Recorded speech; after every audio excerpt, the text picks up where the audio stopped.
initially for sleep learning, but as he was working on that, he personally found himself having the vibrations people talk about before out of body.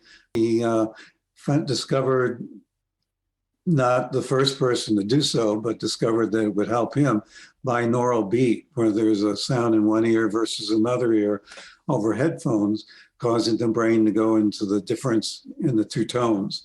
So if we were looking for a delta wave state for sleep, for example, you could put 100 and 104 in the other ear, and the brain would go into 4-cycle rhythm, the difference. So the binaural beat and his other sound effects, he began to get these verbally guided exercises.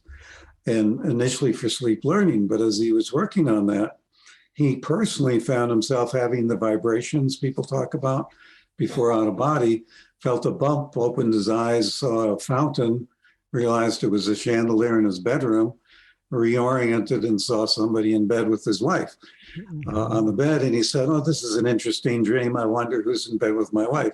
He floated down and realized it was himself. That scared the heck out of him. He slammed back in body. And he then went and had a physical and psychological evaluations. Everything was fine. And so he became very curious about the out-of-body state and the ability of this sound technology he was developing to induce it.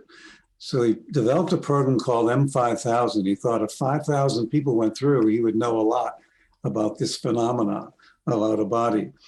And at this point, probably 50,000 have been through their premier program called Gateway. And it branched out from that Gateway, learning about relaxing and expanded states, then out-of-body states, into things like soul rescue work, working with souls between one life and another after they leave the physical body. Things like the psychokinesis we've mentioned, remote viewing is aided by all of this quite well.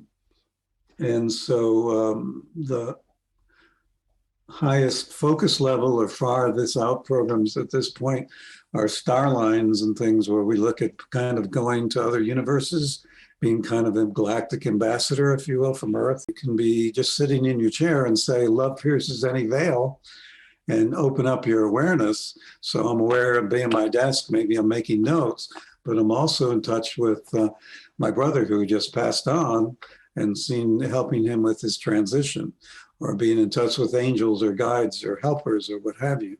So you can be conscious of non-physical states and non-physical states at the same time, with no need to go out of body in a traditional sense, though it still can be fun to do so.